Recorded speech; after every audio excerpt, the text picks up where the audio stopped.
What's up, everybody? Coach Mills here, coming at you with a brand new Valorant video. And in this video, we got a lot to talk about. Balancing to Jet, balancing to KO and Sky being talked about by the devs. And of course, the fact that the next agent is a freaking Sentinel. There's a lot to cover, so make sure you watch the end, smash the like, subscribe, and go to the GameLeap website. If you are struggling to improve, we got everything that you could possibly need on that website to help you do so. So you just gotta go check it out right now. But without further ado, let's jump into the video. Now, of course, this is the Valorant September 2021 State of the Agents, where the Riot devs talk to us about their balancing decisions for the future. They said this: "Hey everyone, welcome back to another State of the Agents. Apologies about the delay on this one. Time is really weird right now." Jet, they had this to say, quote, "As you can see from patch 3.06, we believe that Jet brings something very unique to the table and we want to preserve this space for her on the roster. At pro play / different MMR ranges, we're seeing a play pattern that fall outside the space that we carved for her as a duelist. Our goal with Jet is an agent that is used to capitalize on high mechanical skill outputs, very precise gunplay. Currently though, we're seeing that the Bladestorm right-click alternate fire having an outsized effect on rounds without the need for pinpoint execution, for which it should require.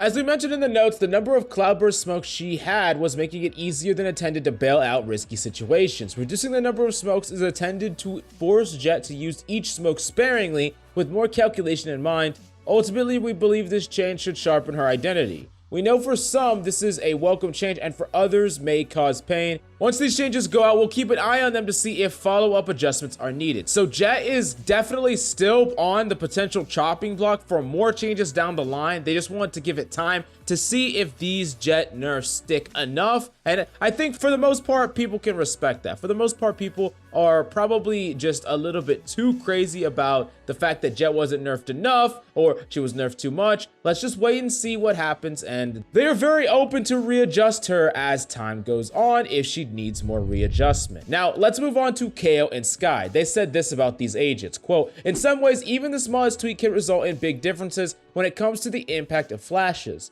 So as you'll see in patch 3.06 changes, we provided a few light touches to these two initiators. The goal here is to increase KO's viability and reduce some of the frustrating parts of playing against Sky, like how fast she can capitalize on her flash. If these tweaks are not enough, we'll move the needle around again until they're in a good spot. Promise, same thing as before." Now, next up is Balance Outlook. They said this: "We just came off the heels of watching Stage 3 Masters. Yes, it was awesome. So now is the time that we take to digest all the playstyles, strats, etc. from the tournament and see what changes could or should be made based off those high-tier games. Remember, at the end of the day, Valorant is going to be balanced top-down. Unlike many other games that has a very frustrating pro scene when they are constantly balancing for the casual player, Valorant doesn't do that and basically makes the rest of the players catch up or learn from the top, which I think ultimately is a good thing. Even if you might not agree with me, I think that it's far better than balancing from the down upward, where your average player gets to have a say over what gets buffed and nerfed. But I want to know your opinion about all that and why down below.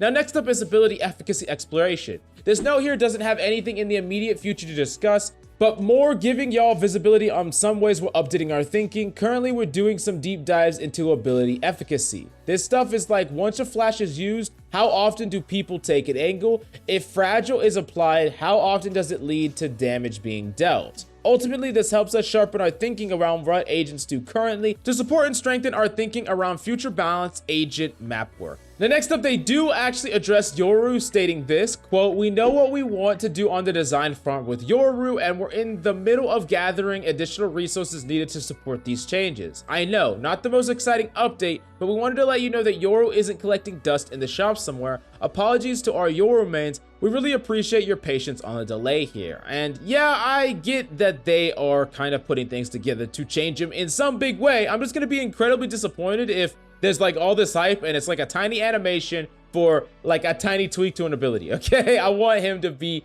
definitely flashy and new and fresh. I would really think that Yoru mains would be a little bit upset if he has like no changes after all this time, or very little. Now, the last thing is about the new freaking agent, and it's titled Control+F Next Agent. It's been a bit since our Robo Boyo KO has been out neutralizing Radiance. While he's been out there in our pool of flashes, we've been refining our upcoming agent. we took a step back and thought about different ways to provide another Sentinel to the roster, a Sentinel that flourishes on mechanical outplays, with additional focus on gunplay into the mix with extra flourish. We won't reveal much more, just to know that once you achieve the dream moment, it will be magnifique. So, magnifique, I guess it's French, right? So he's a French agent.